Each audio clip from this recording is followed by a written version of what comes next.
আজকে একটা হাদিস পড়ছিলাম যে কিয়ামতের মাঠে শহীদরা পর্যন্ত ঈর্ষান্বিত হবে, নবীরা ঈর্ষান্বিত হবে একদল মানুষকে দেখে, যে আল্লাহ পাক তাদেরকে নূর দিবেন, চেহারা আলোকিত হয়ে থাকবে। তারা শহীদও হয় নাই, তারা নবীও ছিল না, বরং তারা তাদেরকে দেখে ঈর্ষান্বিত হবে। আল্লাহ পাক বলবেন, এরা আমার সেই সব বান্দা যারা একে অপরকে মহব্বত করত শুধু আমার সন্তুষ্টির জন্য।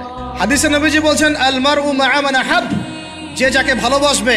অন্য হাদিসে আসছে যে কম যার সাদৃশ্য অনুসরণ করবে তার সাথেই তার হাসর হবে। তাহলে আপনারা তার সাথে হাসরের প্রিপারেশন নিতে থাকেন। কার সাথে হাসর করতে চান চিন্তা করা যায়।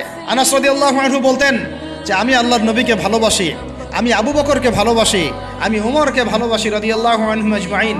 যদিও আমার আমল তাদের মতো নয়, তারপরে আমি আশা করি এই ভালোবাসার খাতিরে আল্লাহ তাদের সাথে আমাকে হাসর করাবেন।